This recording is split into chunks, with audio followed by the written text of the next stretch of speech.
Chapter 24. Echoes in the Dark. The cell was small. No, small wasn't the word.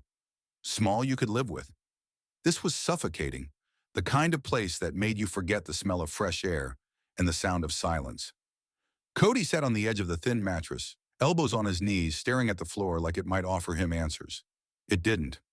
The fluorescent lights hummed overhead, casting everything in that unforgiving shade of cheap white yellow that made the world look uglier than it was.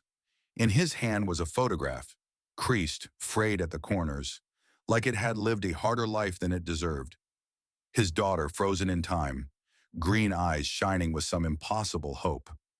He traced the edges of the picture with his thumb, his mind stuck on a loop of every bad decision, every wasted chance. The applause from the Hollywood Bowl still rang in his ears, but it wasn't triumphant. It was cruel, mocking. They'd clapped, sure. Then the cops had clapped cuffs on him.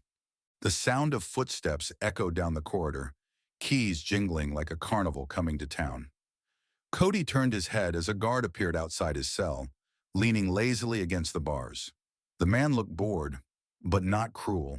The kind of guy who might let you keep your shoelaces just to see if you could tie your life back together with them. "Rough night?" the guard asked, voice casual, like he was commenting on the weather. Cody smirked, a small tired thing.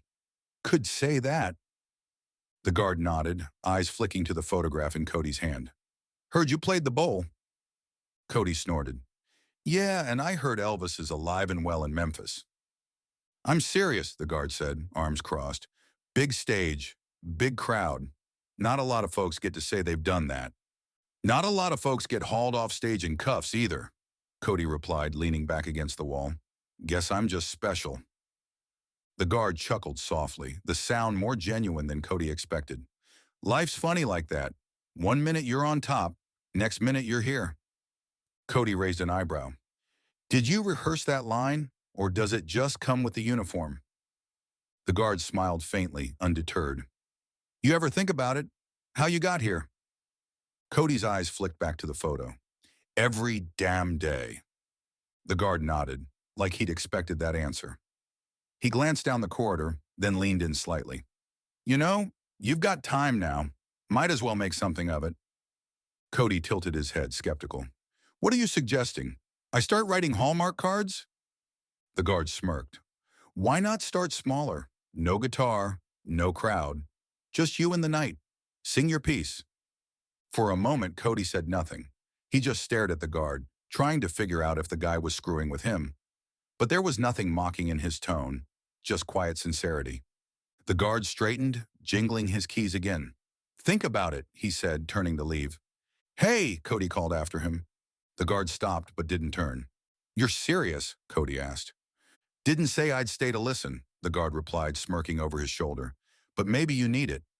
The guard walked away, the sound of his keys fading into the distance. Cody sat in the stillness of the cell, staring at the photo in his hand. For a long moment, he didn't move. Then slowly, he set the picture on the mattress beside him. His hand drifted to his chest, instinctively seeking the weight of a guitar that wasn't there. He cleared his throat, the sound awkward and rough, like an engine sputtering to life. "Here in the silence I find my trial, echoes of a life across 1,000 miles." The words were soft at first, barely more than a whisper, but they carried. His voice cracked on the second line, emotions spilling out like a dam breaking. "May the chords I play reach you somehow, to tell you I'm sorry, and I'm learning now."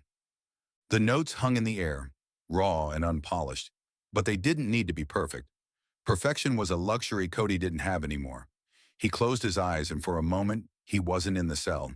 He was with her, his daughter, her green eyes bright and full of questions he'd never answered.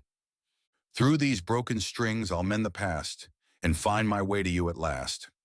His voice faltered, the final note trembling, before fading into the hum of the fluorescent lights. Cody leaned forward, resting his face in his hands, the enormity of everything crashing down on him. The photo sat beside him, illuminated by the harsh light, a quiet witness to his solitary performance. Somewhere down the corridor, the guard paused. He didn't turn around, didn't say a word, but he stood there for a moment, listening. He nodded to himself, a faint smile playing at the corners of his mouth, before continuing on his way. In the cell, Cody leaned back against the wall. His voice rose again, softer this time, humming the melody like a prayer. It wasn't much, but for now, it was enough.